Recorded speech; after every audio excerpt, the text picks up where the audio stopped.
Welcome to Event Radio, covering local drag racing, stock car racing, motorcycles, go-karts. If it's got wheels and you can race it, you'll hear about it here. Event Radio is motorsports radio on steroids. Now, let's join your hosts, Spivvy Williams and Terrible T Guy.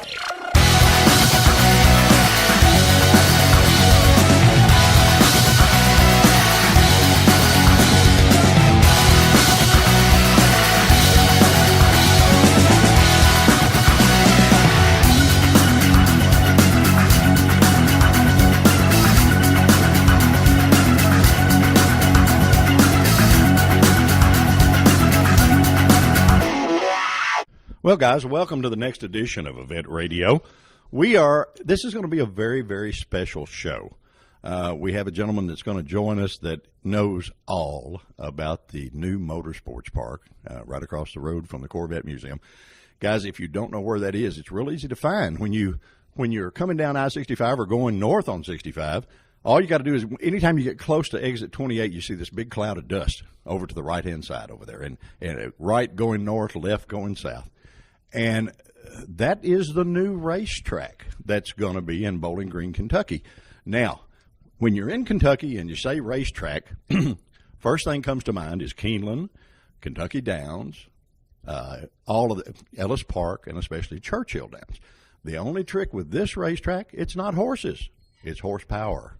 And it is one of the coolest additions to come into our area in a long time. The gentleman we're going to introduce you to, Mr. Tom Blair, he knows all about the grand poobah of the racetrack, and he is with the Corvette Museum, and he is going to tell us all about the future of it, what it's going to be like, what's going on now, and what you can look forward to coming to Bowling Green. Or right now, guys, you can actually run down I-65, exit 28. That's the only address you got to know for this place. You don't even need to know the road or anything. But if you know where exit 28 is, just follow the Corvettes from there. Yeah, just follow the Corvettes from there. But make it to the Corvette Museum if you have not visited it. And this show goes everywhere, guys. Even we have a new listener in the Netherlands, in Holland. He was here, and he came, and we got to say hi to him, because he was here, and they came to the Brewster's car show. The and two fellas come out Brewster's. Yeah, right. Really cool guys from Holland, and they had a Corvette. And to bring a Corvette from the Netherlands to here, to cruise around, come to the museum, and do all that kind of stuff, that's pretty cool. But we want to say hi to them. They're our newest listeners from across the pond. We do have several. Mr. Tom Blair. Tom, my friend, how are you? Doing good, Spivvy. Yeah, whatever. As long as you call me for lunch, it doesn't matter. Yeah, as long as you call me for lunch, it doesn't matter. Doing great. Let's jump into this with both feet. Who came up with the idea for the motorsports park? Well, for the last 9 years, the Corvette Museum has been renting tracks in other parts of the country: Virginia, Atlanta, North Carolina, Ohio, and we have a following that are track enthusiasts. And so we'll go to these events and rent their track, and then recruit 300 or 400 of our people to go and drive. And that's how we got into motorsports. One thing led to another, and people started thinking how great it would be with the museum and the plan here to go ahead and put a motorsports park in. So we began, started talking about it in 2007, and some acreage became available over there, and we bought our first 70 acres, and then we started working on a business plan and doing our studying and evaluating, and came up with a model. Of course, the recession kind of hurt things for a while, but it's full steam ahead now. We've broken ground, and we're planning on open next Labor Day. Boy, I tell you what, nothing slows you guys down now, really. You can say what you want about being a little slow, but once this place is the most progressive addition, I guess you would say, to this community of anything here. And you guys have caused Bowling Green to be known as Corvette City, USA, all over the world. The road course. I didn't know. Do you have that many road racers, really? Oh yeah, and the Corvette racing team participates in the American Le Mans Series, and they race at tracks around the country. They ran, of course, the 24 Hours of Le Mans and the 12-hour race at Sebring and Atlanta, the Petit Le Mans, and then there's a whole series. And the Corvette is definitely a car that's built for the track that you can drive on the street. There are other cars that are built for the street and you can drive on the track, but Corvette, it's bred into the technology, and they're just fantastic road cars. Yeah, and well, they're fantastic cars in a lot of spots. We did the LS Fest at Beach Bend, and a tremendous amount of drag race Corvettes out there. It was unbelievable, and those boogers are quick. Now they're pretty fast. There's definitely a segment that is a straight line, and they're built that way, and drag race. But I would think that would be a much smaller percentage than it is road course drivers. Probably so, but they also had the autocross deal going in at Beach Bend. They had drifting, of course, and all of that stuff, but a lot of the Corvettes were in the autocross deal out there. Autocross is a very big deal with the Sports Car Club of America, and we will have an autocross course at the Motorsports Park, and it will be part of several different offerings we have, including road courses and karting and skid pad, and the road course for corporate events to come and have a lot of different things they can do. Yeah, can they rent the track if a corporate deal where they can come and play by themselves? Is that the way that's going to work? Or yeah, the Corvette Museum plans on using the track approximately 25% of the time, and the other time the track's available for rental to either Porsche clubs, Ferrari clubs, whoever wants to rent the track. And then we'll be having our own events where you can just sign up and register for the event, and then come and we'll put on the event. You know, I was amazed. We had on the same show just not too long ago, we had Will Cooksey and Dave Tatman both on our show. And we were talking to Will. Of course, Will's a big race car guy. I mean, he's a big guy to start with, but he's a big race car guy. And he said, you know, Cadillac Racing has a division. Well, that freaked me out. I mean, to me, Cadillac was what you borrowed from mom and dad to take your best date out in. You know, it sure wasn't a race car. Right. And now they all have built horsepower cars. And so I'd imagine they'll be caught knocking on your door to use this. You know, sure. The Johnny O'Connell right now is running a Cadillac CTSV in the World Challenge Series, and just won a race this past weekend. So he and Andy Pilgrim both drive Cadillacs, and Corvette's also in running a prototype in the Daytona Series. So yeah, those guys can drive. Yeah, there's no question. And they all have Corvette backgrounds, but I think the commitment that GM has made toward racing spans all the way from Cadillac, Camaro, and the Corvettes, of course. Well, you know that back in when Terry and I grew up, that's what actually spurred the performance cars. I mean, General Motors started building the Z28 Camaros and all that kind of stuff, and building factory hot rods, you know. And I'm tickled that they've made full circle and they're coming back with this stuff instead of the 2 million mile per gallon Purus that runs 42 mile an hour wide open. You know, that what is this? You know, right. My only complaint on a road course, and I might as well get it out of my system. Too many right-handed corners? No, not really. And I went to school in New York, so I spent some time at Watkins Glen, and I've been to Road Atlanta, and I've been several. Is you can't see it all. Now, how do you address that?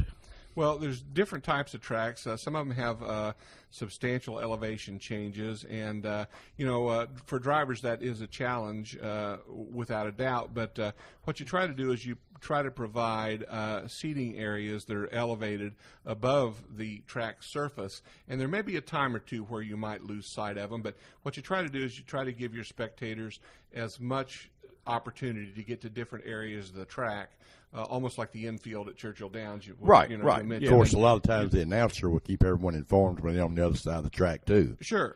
But from looking at the artist renderings of this track, the layout on it looks like it's going to be pretty spectator friendly, more so than Watkins Glen or Road Atlanta or some of those that go 40 miles in way out of sight. Right. You know what I mean? From the looks of this, I don't believe there's going to be a bad seat in the house now. No, and of course, like a lot of the other races, most of this is festival seating as opposed to grandstand seating like you see in NASCAR.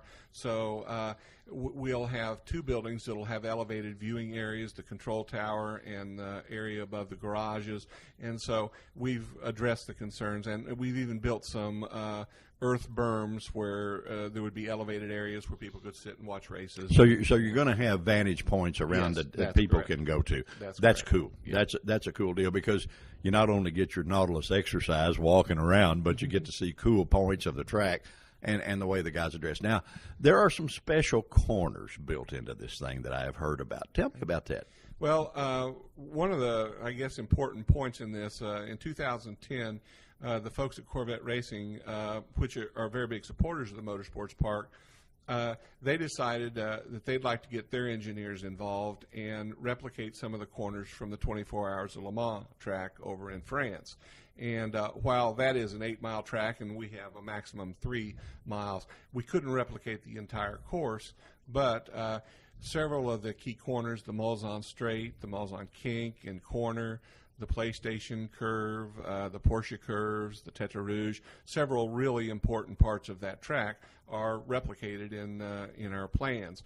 And the thing that makes that so good, and why Corvette Racing has decided this will be their home base for testing, is that the course in France is only open 2 weeks before the race because it's run partially on city streets.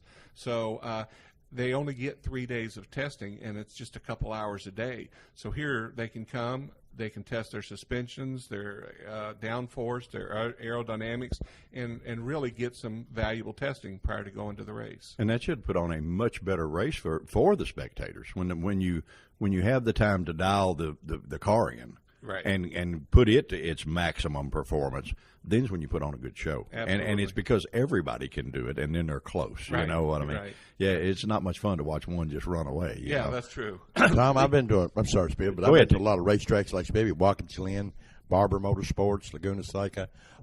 Who sitting here looking at this in front of them, it's just like opening up a Christmas package. I mean, everybody's talking about this, but I can see the way it's going to be when it's done, and it's just neater than pockets on a shirt. Who laid out the design? Well, it went through about 4 or 5 different evolutions there, and eventually it was Corvette Racing that provided the primary design. And well, they done good. Yeah, they know what they're doing. They sure do. There is a tremendous, because T he can't resist. He can't help getting old. It's driving him crazy. And he goes and buys a 130-mile-an-hour shifter go-kart, and he's been down running the Music City Grand Prix and some of these things. There is a lot of speculation and talk about a really quick kart racetrack incorporated in this. Is there anything to that? Yeah, there's actually 2 different divisions of karting. One is the concession type karting, and another is the, like you said, the upper end, the shifter karting. Of course. And we want to have both of those available, and both for schools and to allow the kart enthusiasts and the people that are just looking for, some good old fun. And so yeah, that's definitely, it's not in the phase 1, but we're working with some of the kart people, and it's definitely in the plans. From the looks of this track, I'd like to go buy another kart. No, the one ought to do you good. You're all right with the one. How hard is that thing to drive? I've kidded you, and because my partner here is an ex-professional speedway motorcycle racer. I mean, he what is it? 150-pound motorcycle, 85 horsepower on nitromethane with no brakes. I still say you've hit your head a time or two. Well, on it, you just kind of twist the throttle and turn left. That's what I was talking about right-handed quarters a while ago. But you have told me that the shifter kart is probably a sudden burst of speed quicker than that. It's the most violent thing I've ever driven or rode. And I've got throwed and ridden about anything that had wheels. But this thing is like a scaled-down Indy car, Formula One car. Yeah, I mean, it is so precise and so quick that I know what it's like when these other guys, you start racing, they'd be running in the back of the pack, and be a back marker. Well, yeah, you said you were going to get our sponsor, MGM, to make you one of those triangular signs. Right, like the Mennonites moving, got, right. Yeah, like the Mennonites have, well, yeah. at the race at Nashville, they had 12 in the shifter class, and I didn't get the race because I had my motor wrong, but if I had him, I would have finished 18th.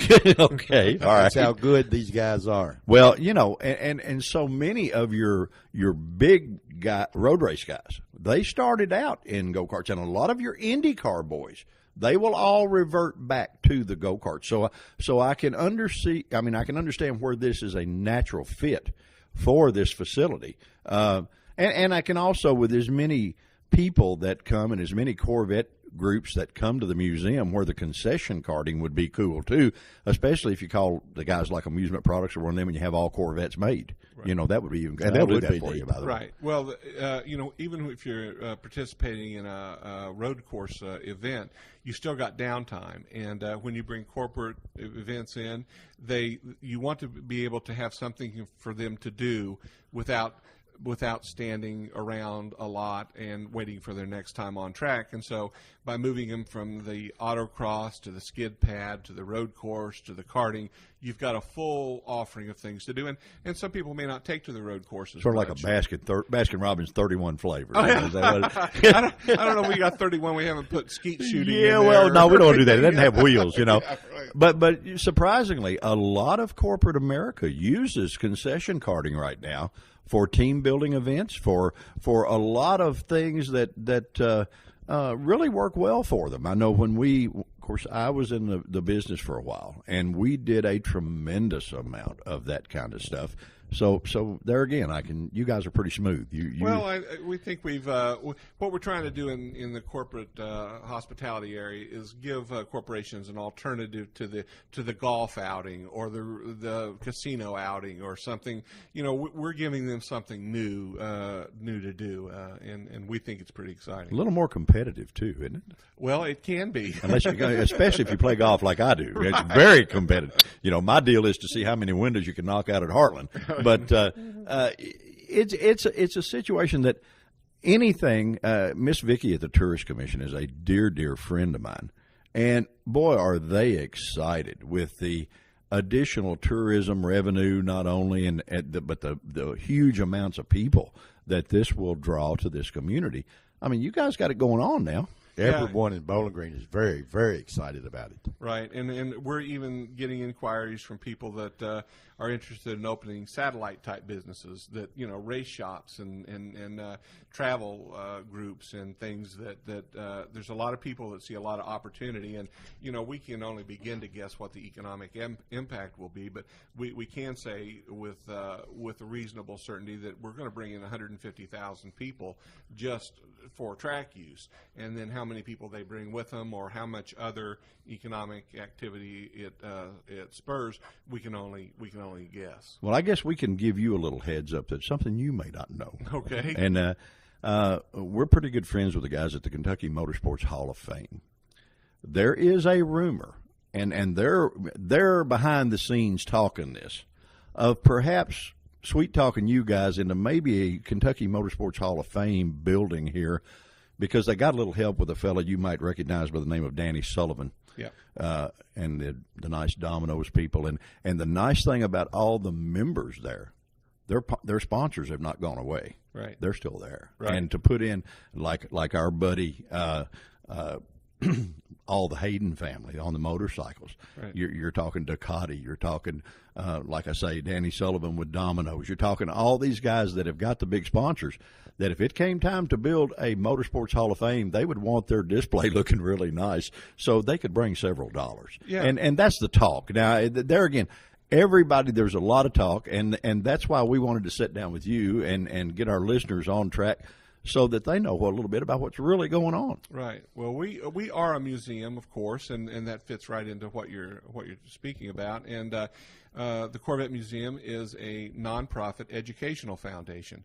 So, you know, education and history and those things are a part of our mission, and we're working with the folks up at Western Kentucky University and the Gatton Academy up there, and we're definitely got our plans to do an educational facility here and do some teen driver training.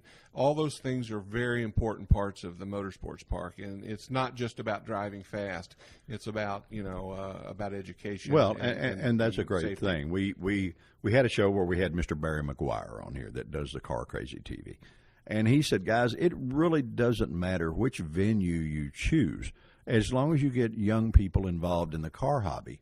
Well, that's a perfect fit for you guys to teach the educational things, because they get in here in the museum and they see all this cool stuff and they think, boy, that's neat. Maybe I need to look at this a little closer, And I got fun. I got to poke some more fun at T. We came and did one of the first shows we did was a show with Debbie on the Corvette Museum, and needless to say, I had been through it several times. T had not been through it, so he got here about 30 minutes early, and Miss Debbie took him on a tour.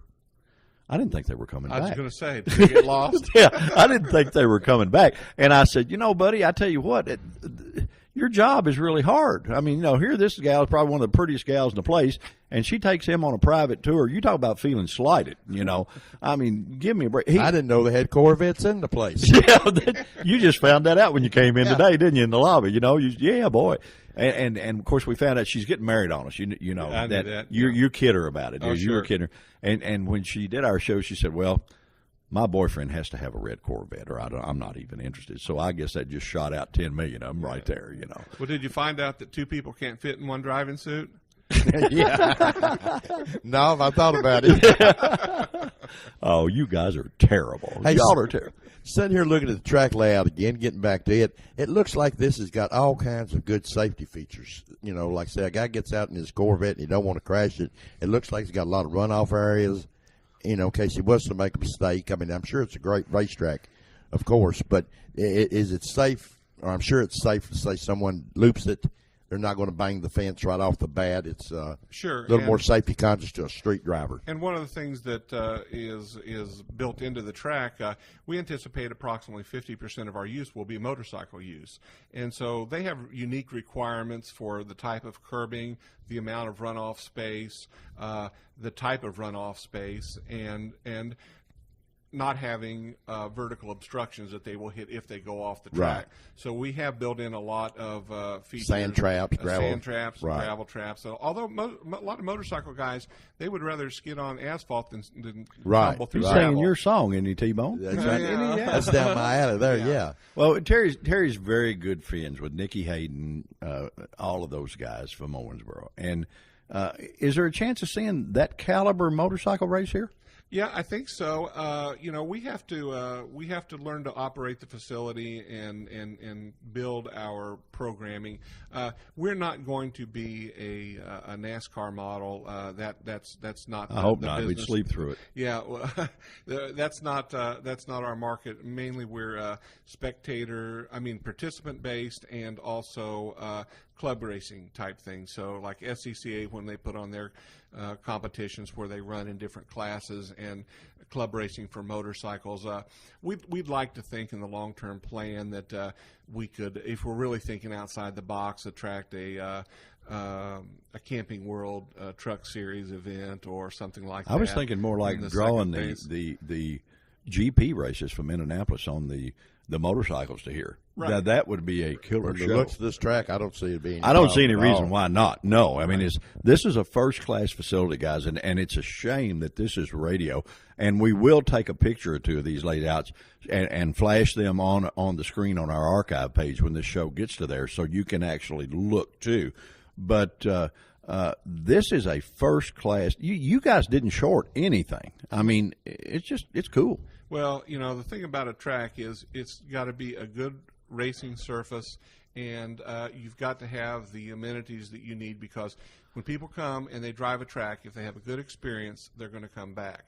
If they don't, then they won't. So that's anything, isn't it, bud? Well, it's anything, yeah. And in this particular case, they have other tracks to choose from. Now, this will be the closest one within about 300 miles of here. So it's the only one across the street from a Corvette museum. Give me a break. That's true. We've got a lot of things going on in terms of location, because most tracks you go to, whether it's Mid-Ohio or Road Atlanta, they're pretty much out in the middle of nowhere. Right. Exactly. You got to drive 20, 30 miles to get there. We're here, it's right off 65. That's right off 65, hotels, restaurants, the whole bit. I mean, Ray Charles could see the track from 65. Yeah. That's what I was talking about, the dust in the beginning. I mean, if you just look to the left, you'll see it. You'll see a lot of the stuff. Yeah. You got to drive through God's country to the cornfields to find it. And well, GPS says make a U-turn. And there's 2 restaurants in town. Right. I'm not sure. They close at 5 o'clock.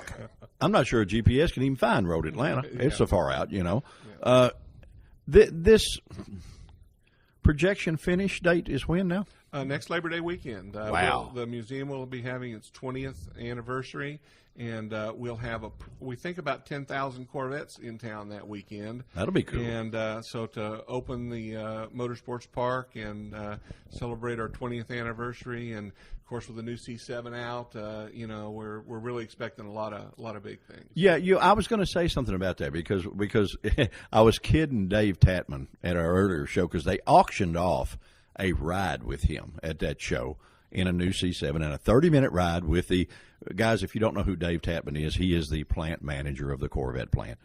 But they auctioned off this ride, and I think for a 30-minute ride, it brought $530. And I said, man, I really like those cars, and I think my banker would loan me enough money to buy one of them if I could commandeer you and park you here at $530 every 30 minutes. We could get that bad boy paid for really quick. Well, the money was going to a good cause. Oh, it was. I was kidding him and playing. But there are so many events now in this city. It makes Terry and I's job. I mean, we still have to travel to do the stuff we do. But when we started this, we were actually sweating all of the travel time of bringing event radio to the people like it should be done, which that's what we try to do. And, boy, I mean, we've hit a home run for the simple fact between you guys, between Beach Bend, between all of the events that are happening. There's almost something every weekend here. This caliber racetrack right in our backyard. Oh, it's great. Yeah. Thank you, Jesus. I mean, yeah, right. I mean, whoever woke up in the middle of the night and said, boy, this is cool, let's do this, we need to thank him, whoever that is, or her, or whoever it was.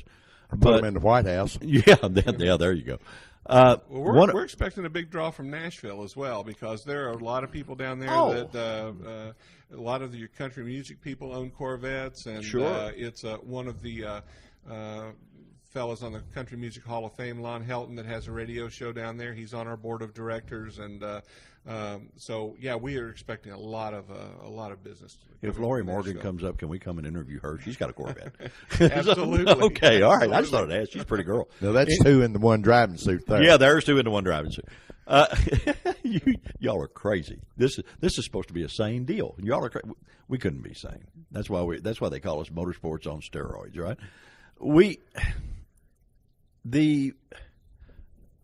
If you make the projected date, which I feel sure that you will, watching the construction and the progress. And guys, we were actually going to go over and actually boonie bounce through the track to try to bring that to you live, but it's rained a whole lot here, and they don't really need a mud bog over there to rebuild. They are trying to work their grades and their levels and stuff like that.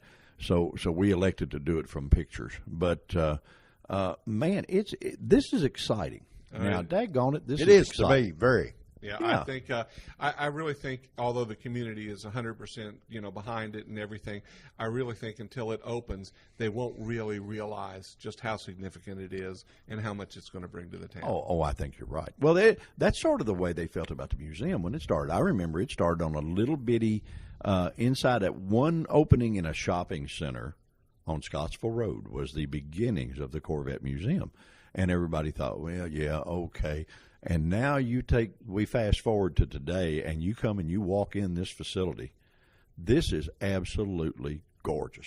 I mean, and you guys do so many cool things here already. I can only imagine what this will bring, because you've got the delivery program, You've got Main Street right out here with new Corvettes sitting on it, waiting for their own. And Debbie told me what you call that. Wait a minute, the nursery. The nursery. Yeah. But you have new Corvettes here, guys, that you can go to your local Chevy store, and you decide you want one of these deals, and you can buy it, but you can take delivery on that car right here and actually go to the plant and watch it being built. Right, and drive it off the line, and you get a VIP tour at the plant, and a lot of acclamation to the car from our people here, and it's amazing. A lot of people do that, elect that option. And I want to compliment you on one more thing. This is the only museum I have ever been in my life that has a restaurant that the food's good. It is good. Really, it is good. You go to most of them, and it's you eat a hamburger, and it's a something on 2 pieces of bread that you haven't figured out. You guys have an awesome cheeseburger in this place. Well, we appreciate that, and for the right sponsorship dollars, we'll name one after you. Yeah, well, you can tell if you look at me, you can tell that I have eaten 2 or 3. Right. Matter of fact, one of our sponsors on Event Radio, the guys, Mr. Eric Ingram at Final Finish, he has bought into the membership. I guess how does that work? You can buy a membership to the track, or how does that work? Well, actually, what we did, and a lot of this track is based on a grassroots effort from the Corvette enthusiasts, and we started with a 1-acre club a few years ago. And in order to pay for the first 184 acres, for $15,000, you could buy an acre, and that basically we just sold out the 1-acre club. So I believe that's what Eric got was an acre. Yeah, and so the 1-acre program was a fundraiser that was a grassroots effort, and really the main reason this track is coming to life is because of the support of the individual Corvette enthusiasts. We have over 650 Corvette clubs around the United States and in 60 foreign countries, and that represents somewhere between 400,000 and 500,000 people. So, we have got a very passionate group of people that are in the Corvette community, and we're just a reflection of their commitment. And along with the staff here, Wendell Strode and the folks here at the museum, have really made this a special place. Well, Wendell, everybody here is so hospitable, so accommodating. You come here and see Wendell. He couldn't be any more accommodating if you went to his house than when you come, because this place really is his house. I mean, you're coming. He wants to make sure that you enjoy everything about it. To start with, there's nothing here that you wouldn't enjoy, because it's gorgeous from bumper to bumper. But you guys run a good ship now. Daggone it, you can say what you want, but most museums open the door and say, yeah, it's over there and it's red, go look. You know what I mean? And you have it set up with gals like Debbie that will give you private tours, that will tell you all about it. And she probably told Terry more than he needs to know, but about changing. You may have asked her more than she wanted to tell. That might have been it right there. I don't know. How did you get to undressing the statue of Duntov? What brought that up? How did you do that? Just kinky talk. Just kinky talk. Okay, but she told us. No, I know, but this place is the entombment, I guess you would say, of Zora Arkus Duntov, the actual father of the Corvette, and his wife. And his wife, yeah, and she did that so she could watch him. No,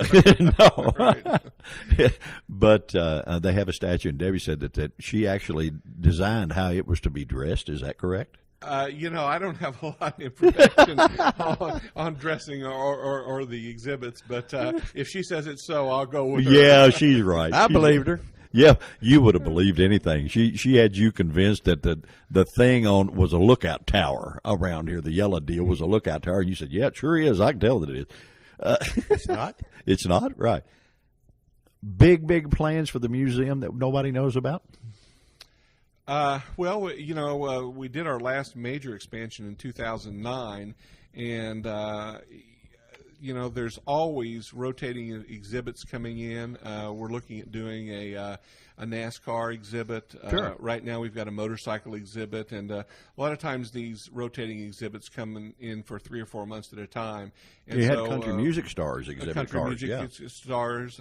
We've had other vehicle special collections, and so there's always something changing, and that's what's neat about the museum is that if you've been here 3 months ago, you'll come in here and see a completely different look. So we live here, and I've been through here a dozen times, and it's always different, guys. It's every time, and now they have a gift shop that's about the size of Macy's in here that has anything you can dream up in it with Corvette logos on it, which is just neat as it can be. I mean, you gotta sit and ponder on the computer for days to find the cool stuff that you can get right here. Right.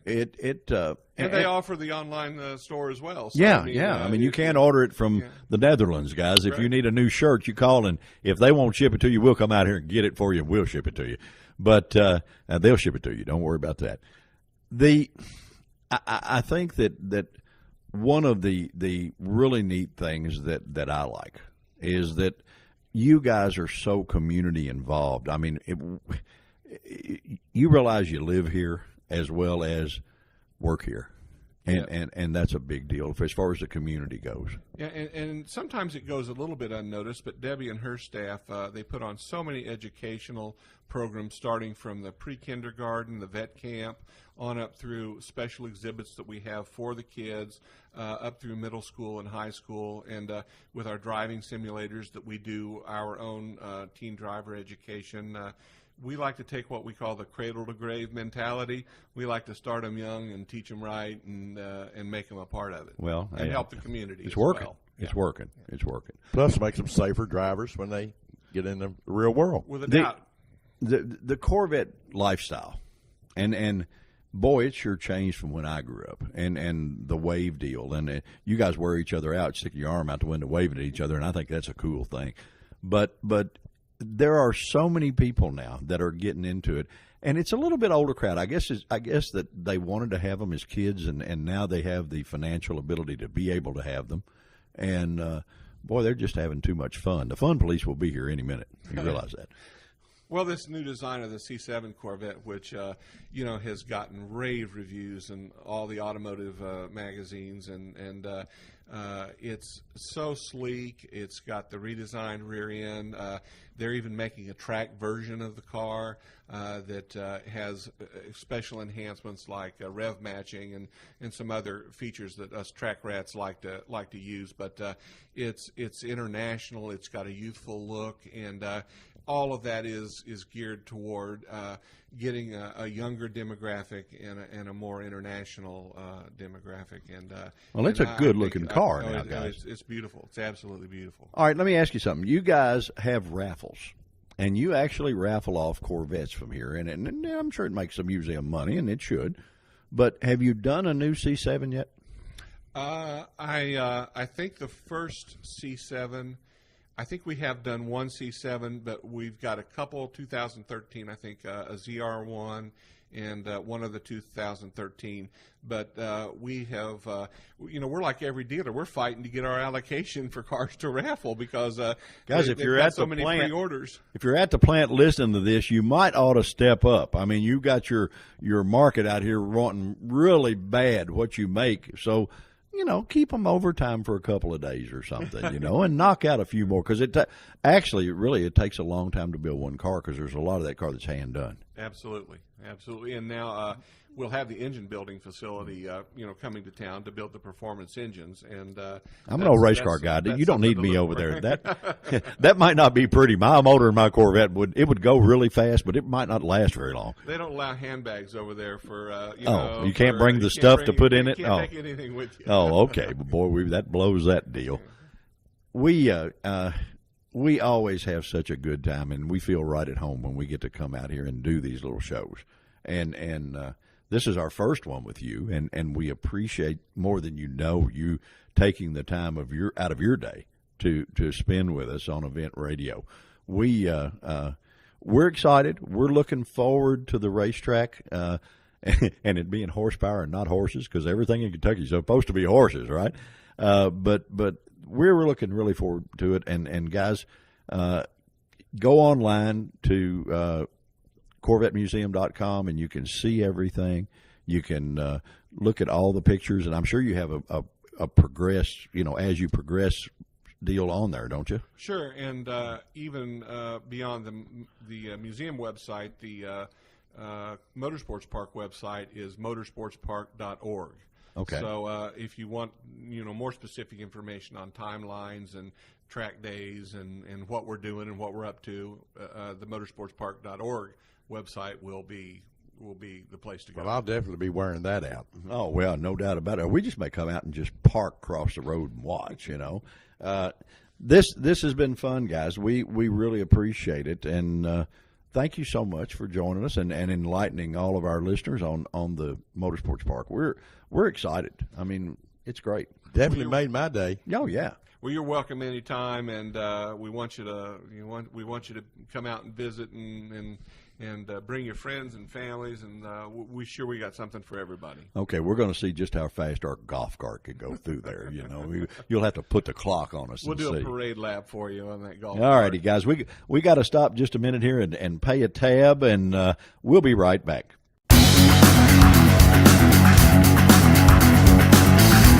You've been listening to Event Radio, covering local drag racing, stock car racing, motorcycles, go-karts. If it's got wheels and you can race it, you heard about it here. Event Radio is motorsports radio on steroids. Join us next time with your hosts, Spivey Williams and Terrible T Guy.